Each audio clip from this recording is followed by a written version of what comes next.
네, 오늘 우리 함께 하나님의 큰일이라는 주제로 사도행전 2장의 전부를 살펴보려고 합니다.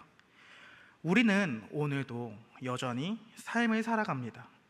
그리고 이 자리에 나오신 성도님들께 한번 여쭈어보고 싶습니다. 이 자리에 나오시기까지는 어떤 상황과 그리고 또 어떤 마음을 품고 이 자리까지 나오셨나요?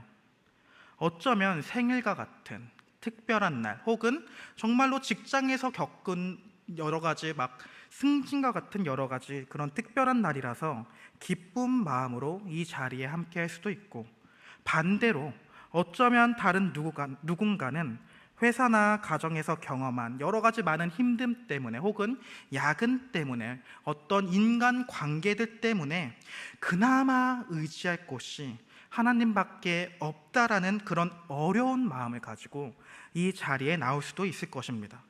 그리고 아마 대부분의 이들은 그저 평범한 일상을 보내며 그냥 가지고 있던 나의 경건의 습관대로 이 자리에 지금 함께하는 분들도 있을 것입니다. 이와 같이 우리가 살아가는 우리의 모든 삶의 상황들은 다양합니다.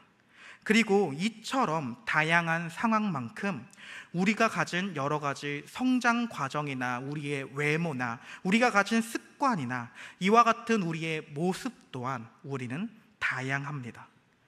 결국 우리는 서로가 서로를 볼 때에 어느 정도 비슷할 수는 있더라도 서로가 완전히 100% 일치하는 사람들은 없을 것입니다.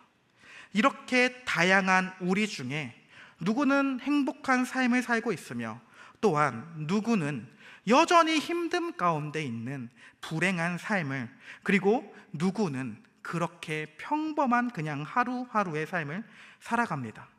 그리고 또한 성도님들 중에 누구는 세상적으로 볼 때에 굉장히 그럴듯한 직업을 가지고 있으며, 그리고 또한 누구는 세상적인 관점으로 볼 때, 교회의 관점이 아니라 세상적인 관점으로 볼 때에 변변찮은 직업을 가지고 있는 것으로 하대를 당하는 경우도 있을 것입니다.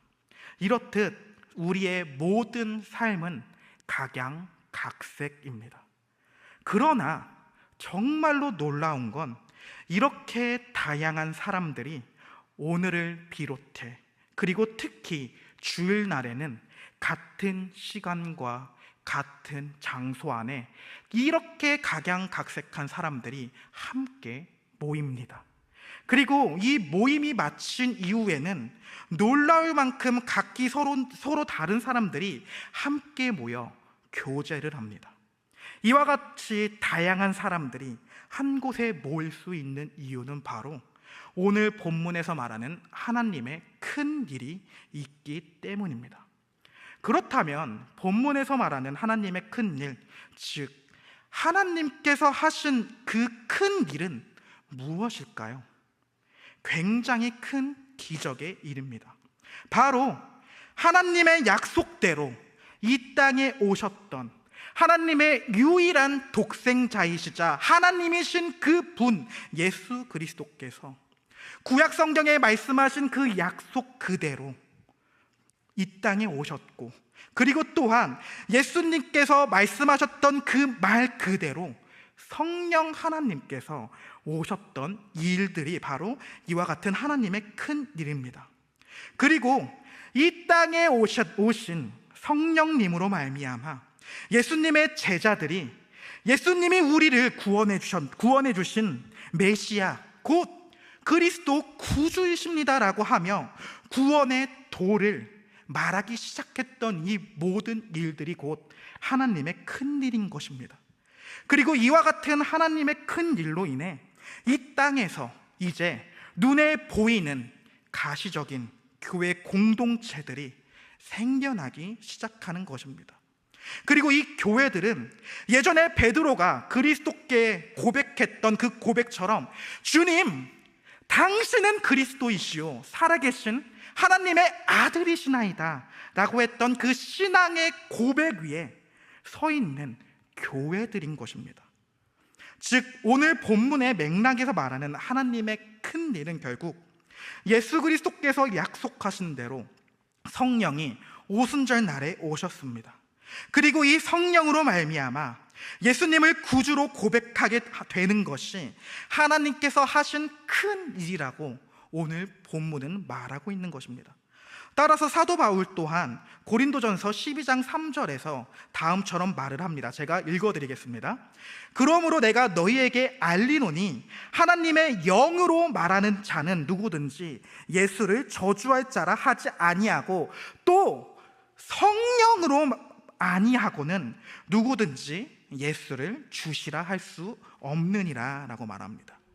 결국 바울 사도는 우리가 예수 그리스도를 주라고 고백할 수 있는 이유는 오직 하나님의 영을 통해서만 고백할 수 있다고 말을 합니다. 이와 마찬가지로 사도 베드로 또한 오늘 본문의 후반절에서 곧 하나님의 큰 일의 핵심 내용에 대해서 설교를 합니다. 오늘 본문의 21절과 22절을 제가 읽어드리겠습니다. 누구든지 주의 이름을 부르는 자는 구원을 받으리라 하였느니라. 이스라엘 사람들아, 이 말을 들으라. 너희도 아는 바와 같이 하나님께서 나사렛 예수로 큰 권능과 기사와 표적을 너희 가운데서 베푸사 너희 앞에서 그를 증언하셨느니라 라고 베드로가 설교를 합니다. 그러나 이와 같은 하나님의 큰 일을 말할 때에 우리는 오늘 본문에서 이와 같은 하나님의 큰 일을 말할 때에 오해할 때가 너무나도 많습니다. 오늘 2장의 41절에 나온 기록대로 성도의 수가, 그날에 세례받는 성도의 수가 3,000명이나 되었더라 라는 그 이야기와 함께 2절과 3절에 나온 기록대로 청각적으로 정말 기적으로 들리는 소리인 호련히 하늘로부터 강한 바람 같은 소리와 또 시각적으로도 굉장한 경험을 하는 불의 혀처럼 갈라지는 것처럼 보이는 이 상황들은 마치 우리가 하나님의 큰 일이라고 말할 때에 무엇인가 우리의 삶에서 매우 평소와 같은 그런 삶이 아니라 특별한 기적이 있어야지만, 혹은 특별한 일이 있어야지만 그것이 하나님의 큰 일이라고, 그것이 나에게 하나님이 큰 일을 행하셨다라고 귀한 간증의 거리가 생기고 고백이 생기는 것이라고 하는 오해를 하는 경우가 있는 것입니다. 이러한 착각은 우리의 신앙생활에 있어서 어쩌면 영적인 엘리트의 모습, 바리새인들이 마치 나는 세리와 다르가, 나는 너희들과 다르다라고 하면서 그들과 함께하지 않고 그들만의 종교를 만들면서 종교 생활을 했던 것처럼 이와 같은 영적인 엘리트의 모습처럼 살아갈 수 있는 그런 오해를 야기야기합니다. 이러한 영적인 엘리트의 모습은 항상 나의 신앙의 삶이, 나의 개인적인 삶이 항상 뜨겁고 열정적인 모습이 있어야지만, 혹은 우리 교회에서 날마다 선포되는 그 설교의 말씀을 듣고 많은 사람들이, 이 화곡동 안에 있는 이 강서구 땅 안에 있는 많은 사람들이 우리 교회 안에 모여가지고 많은 사람들이 회심을 해야만 하는 이런 가시적으로 회심을 하는 모습을 봐야지만, 그리고 어쩌면 의미도 알 수 없는 말인 방언으로 기도를 해야만지만, 뜨겁게 기도를 해야지만 마치 하나님이 여전히 나의 삶 가운데에 큰 일을 이루고 있다는 착각을 하는 것입니다. 사실 이와 같은 이런 기적적인 사건들, 즉 오순절 날에 있었던 바람 같은 소리, 그리고 그런 청각과 불의 혀처럼 갈라지는 시각, 그리고 다른 언어로 말하기 시작하는 그러한 모든 방언, 그리고 베드로의 3,000명 회심 사건은 하나님의 큰 일이 말하고자 하는 주된 목적이 아닌 것입니다. 다시 한번 서두에 했던 말을 강조해서 말씀을 드리자면, 성령 충만은 곧 예수 그리스도가 구주라는 것을 아는 것, 이 자체가 성령 충만인 것입니다. 이것이야말로 오늘 본문에서 말하고자 하는 하나님의 큰 일의 본질인 것입니다.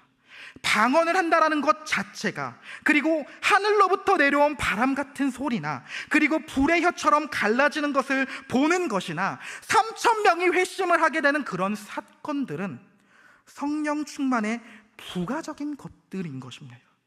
그리고 자꾸 우리는 이런 것들을 추구하려고 하지만, 이런 우리의 삶에서 평범하지 않은 일들, 어떤 특별한 기적들, 이런 것을 추구하려고 하지만, 오순절 날에 이루어진 이 세상적으로 볼 때의 기적처럼 보이는 이 부가적인 사건들은, 이 기적과 같은 특별한 사건들은 다시는 재현되지도 않고 반복되지도 않은 그 당시에 있었던 사건인 것입니다. 한 가지 질문을 드려보겠습니다. 예수께서 우리를 구원하시기 위해서 초림 때와 같은 모습으로 이 땅에 오실까요? 다시 한번, 이 질문에 대한 답은 매우 신중하게 하셔야 합니다. 예수께서는 이제 우리를 구원하시기 위해 처음 오셨던 그 초림 때와 같은 모습으로 더 이상 오시지 않습니다. 만약 초림 때와 같이 예수님이 온다라고 말하는 사람은 결국 예수님의 처음 오셨을 때의 구원 사역이 완벽하지 않다라고 말하는 것이며, 그리고 신학적으로 이단이 될 수 있을 정도까지의 잘못된 생각입니다. 이 질문을 들었을 때 어떤 사람들은 이와 같이 질문을 할 수도 있습니다. 예수님은 어쨌든 이 땅에 다시 한번 오시지 않나요? 라고 하며 물을 수 있을 것입니다. 네, 맞습니다. 예수님은 이 땅에 다시 오실 것입니다. 그러나 예수님은 이 땅에 다시 오실 때에는 초림 때와 같은 정말로 볼품없는 그런 형상이 아니라, 나귀를 타는 종의 모습의 형상으로 재림을 하시는 게 아니라, 구름을 타고 제2위 성자 하나님이시자 하나님과 동등된 영광스러운 모습으로 재림하실 것입니다.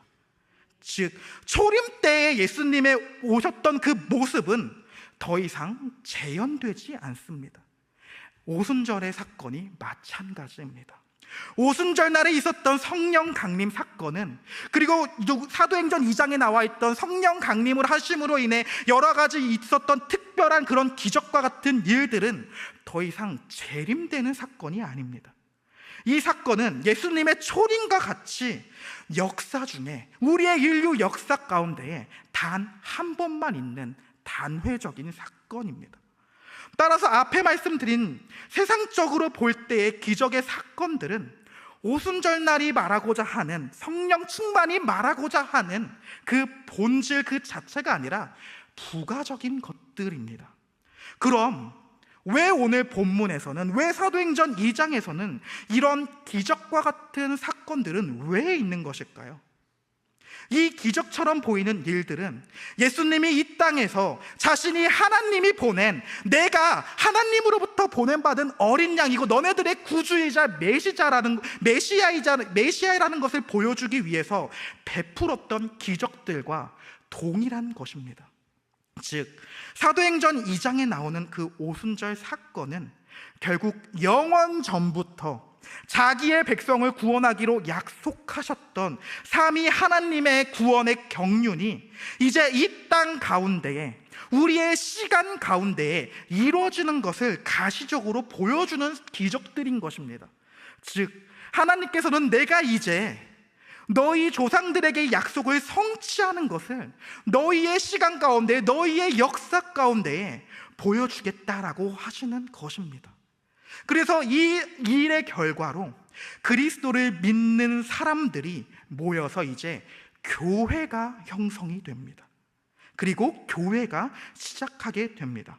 이제 고대근동 지역을 넘어서서 땅 끝까지 이르러 교회가 생겨나게 되는 것입니다. 그리고 이것이 곧 하나님의 큰 일이 보여주고자 하는 본질이며, 오순절의 방에서 모였던 대략 120명 되는 사람들이 그렇기 때문에 모두 다른 각기 언어들로, 외국어로 하나님의 큰 일을 말하기 시작하는 것입니다. 우리는 자꾸만 기적만을 생각하며 뭔가 정말 특별해 보이는 것들에 우리의 눈이 미혹되는 것이 아니라 성경이 말하고자 하는 그 내용을 주의 깊게 살펴보아야 합니다. 오늘 본문이 말하고자 하는 하나님의 큰 일의 본질은 결국 예수 그리스도께서 우리를 위해 이 땅에 오셔서 죽으셨다라는 것입니다. 그리고 이제 예수님의 제자들은 이 복음의 소식을 각기 다른 나라의 언어, 즉 방언으로 말하기 시작합니다. 이제 우리는 다양한 우리들이 예수 그리스도라는 그 머리를 통해 하나가 되어가는 과정을 보고 있는 것입니다. 따라서 오늘 우리가 읽은 본문에서는 많은 지역들이 열거가 됩니다. 바데 사람, 메데 사람, 엘람 사람, 메소포타미아와 유대 사람, 갑바도기와 본도와 아시와, 부르기아와 밤빌리와 이집트, 구레네에 속한 리비아 여러 지역에 온 방문객들, 그리고 특히 로마에서 이주해 온 유대인과 그리고 유대교로 개종한 사람들, 크레타 사람과 아라비아의 나라들입니다. 그리고 이들은 놀랍니다. 왜냐하면 갈릴리 사람들이 다른 나라의 언어로 하나님의 큰 일을 말하고 있기 때문입니다.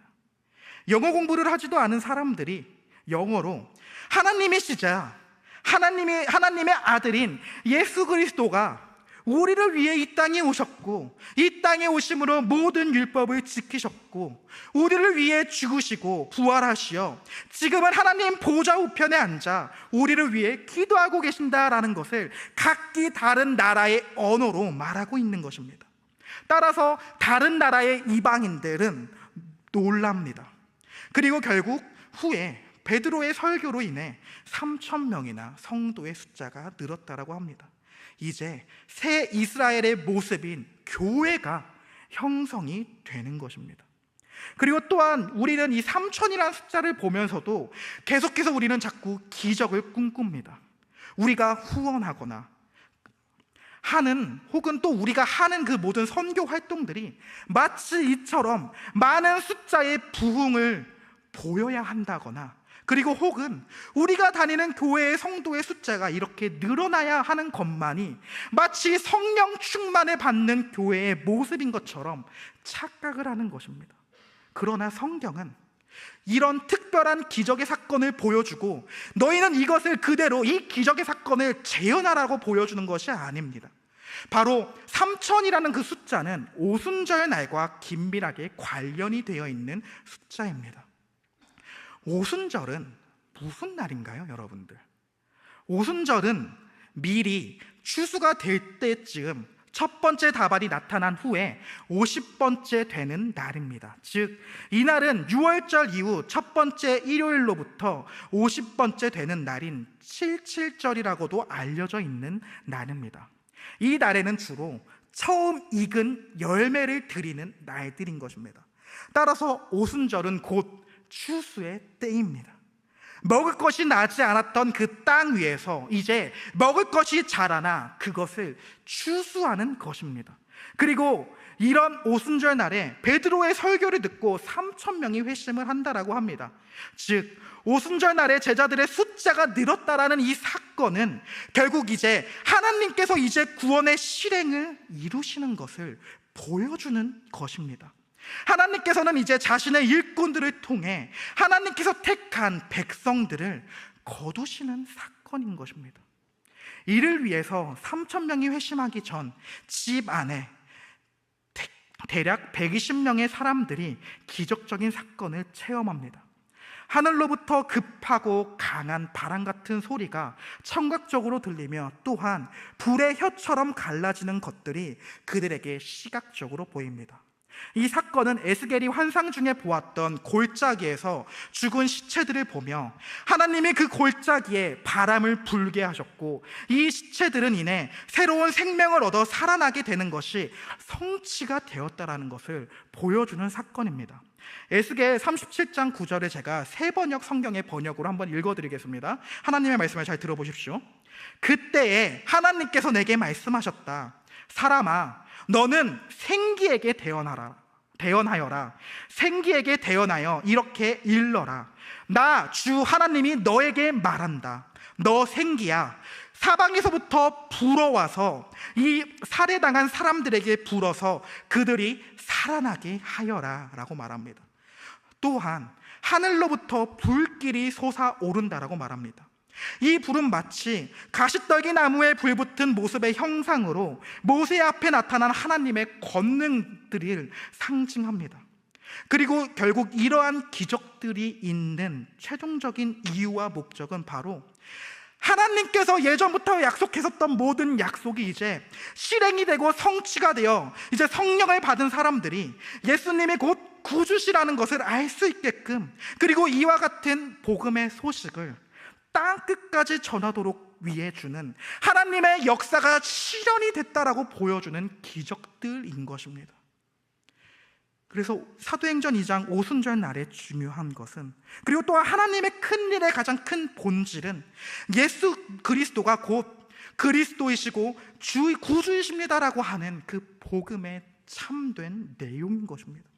그리고 기독교의 본질은 바로 어떤 특별한 것, 그리고 어떤 정말로 환상적인 어떤 경험이나 그런 게 있는 것이 아니라 바로 예수가 곧 우리를 구원하기 위해 오신 구주이시다라는 그 본질이 여기에 있는 것입니다. 우리가 그리스도를 구주라고 믿고 함께 교회됨을 계속해서 유지하고 함께 지어져 가는 것에, 그리고 이렇게 함께 교회가 되어가는 과정에 놀라운 하나님의 구원의 역사가 계속해서 담겨져 있는 것을 보여주는 것입니다. 구약시대에 하나님의 영이 임할 때에는 어떤 특정한 사람들, 특별한 사람들, 어떤 이스라엘의 평범한 백성들에게 임하기보다는 정말로 특별한 사람들에게만 임했습니다. 하지만 이제 오순절 이후의 신약시대에 성령은 교회를 이루는 모든 성도에게 동일하게 모두에게 성령이 임한다라는 사실이 있는 것입니다. 이렇게 성령 충만함을 받은 우리는 모이고 다시 열방 가운데 흩어집니다. 이를 위해 제자들은 방언을 말하기 시작합니다. 그리고 여기서 나온 방언은 사도 바울이 고린도서에서 말하는 방언과는 다른 방언입니다. 오늘 본문에서 나온 방언은 말 그대로 외국어입니다. 갈릴리 사람들인 예수님의 제자들은 각 지방의 외국어로 말하기 시작합니다. 이 기적의 모습 또한 하나님께서 계획하신 일들로 흩어졌던 자신의 백성을 이제 교회로 모으시는 것을 상징합니다. 그렇게 교회를 만드시고 이 교회로 하여금 하나님의 큰 일을 말하는 자들로 세워서 다시 흩으시는 것입니다. 왜 하나님은 하필 이 오순절 날에 외국어로 말하게 하셨을까요? 성경은 인간 사회에서 언어가 혼잡하게 된 사건을 설명하고 있습니다. 사람들이 서로 다른 언어를 말하게 된 것은 하나님께서 하신 심판의 결과입니다. 그리고 이 사건은 창세기 11장의 바벨탑 사건이 말하고 있습니다. 창세기에서 하나님은 인간을 창조하시고 그 인간에게 준 지상 명령으로 너는 온 땅에 나가서 생육하고 번성하고 땅 위에 충만하라고 명령하셨습니다. 그러나 창세기 11장에서 인류는 온 땅에 충만하라고 하는 그 하나님의 명령을 거부하고 동쪽으로 이동해 가다가 시날 땅 한 들판에 이르러 거기에 자리를 잡습니다. 그리고 그 땅에서 거주하기 시작합니다. 그들은 온 땅에 흩어지지 않고 한 정착지를 만들어 거기에서 머뭅니다. 그리고 그들은 자기의 이름을 내기 위해서 바벨탑을 쌓기 시작합니다. 그리고 그렇게 하나님은 그 하나였던 언어를 혼잡하게 만드심으로 한 지역에 정착하려고 했던 인류를 언어를 혼잡하게 하심으로 하나님의 원래 처음 목적에 맞게끔 인류를 온 땅으로 흩으시게 하시는 것입니다. 하나님은 심판을 통해 온 땅에 흩어지기를 거부했던 인간들에게 언어를 혼잡하게 하셨습니다. 그렇게 하나님의 원래 목적대로 사람은 온 땅 가운데 흩어졌고, 이렇게 흩어진 인간들은 이제 다시금 하나님이 하나로 모으실 때만 다시 모일 수 있게 되는 것입니다. 그리고 바벨탑의 이러한 심판의 내용은 이제 오순절 날 성령 하나님께서 강림하심으로 인해 이 심판이 사라졌다라는 것을 보여주고 있는 것입니다. 이제 인류는 성령의 오심으로 말미암아 예수 그리스도를 중심으로 하는 새로운 공동체, 즉 하나님의 나라를 이루게 되는 것을 보여주는 것입니다. 교회가 이루어집니다. 그리고 교회가 만들어졌습니다.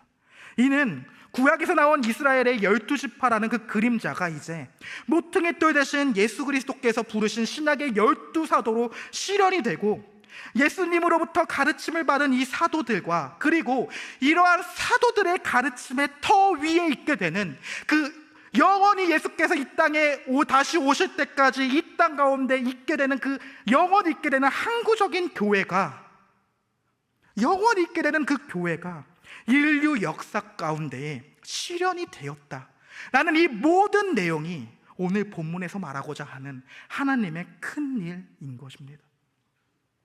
더 쉽게 요약해서 말씀을 드리자면, 하나님의 아들이신 예수님이 곧 우리의 죄를 구원해 주실 그리스도 구주이십니다 라고 하는 그 고백하는 성도들이 모여서 교회라는 건물을 만드는 것 자체가 하나님의 큰 일이라는 것입니다. 물론 하나님께서 하시는 그 일들 가운데에서는 기적의 사건들이 있습니다. 3,000명이 회심을 하거나, 큰 바람의 소리가 들리거나, 혹은 그 큰 불기둥이 보이거나, 병고침을 받거나 기타 등등의 여러 기적의 사건들이 있다는 것을 부정할 수는 없습니다. 그러나 이러한 특별한 사건, 그러한 특별한 기적들이 하나님의 큰 일이 말하고자 하는 그 본질의 내용이 아닌 것입니다. 한번 옆 사람의 얼굴을 한번 보십시오. 네, 평범합니다. 우리 가운데 박보검이나 그런 잘생긴 사람은 없습니다. 평범합니다. 그러나 한번 자세히 살펴보십시오. 성별도 다르고, 세대도 다르고, 또 소득도 다르고, 고향도 다르고, 다른 것이 너무나도 많습니다. 그러나 우리는 함께 모입니다. 이렇게 너무나도 다른 사람들이 교회로 모입니다. 그리고 이와 같은 평범한 모습에서 하나님의 큰 일을 우리는 기억하며 살아가야 할 것입니다. 우리가 바라보는, 방금 옆을 바라보는 그 성도와 성도의 관계는 그저 한 사람과 한 사람만 서 있는 것이 아닙니다. 바로 우리를 하나로 만들어 주시고, 또 우리로 하여금 연합할 수 있게 만들어 주시는 그 삼위 하나님께서 하신 구원의 경륜들이 우리가 보는 성도와 성도의 사이에 함께 서 있는 것입니다.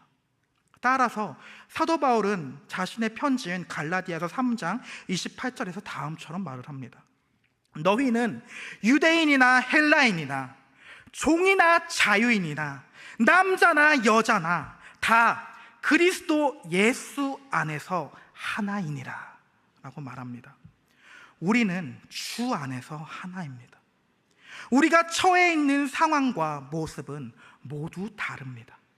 그러나 우리는 하나님께서 우리의 역사 가운데에 보여주셨던 큰 일, 즉 2000년 전에 자기의 백성을 구원하기 위해 이 땅 가운데 오셨던 그 성육신의 사건과, 또 죽으시고 부활하시고 성령 하나님을 보내심으로 인해 비로소 예수님이 곧 우리의 구주이십니다라는 고백을 하는 공동체로 만들어지는 것, 이것이 오늘 본문에서 말하는 하나님의 큰 일인 것입니다.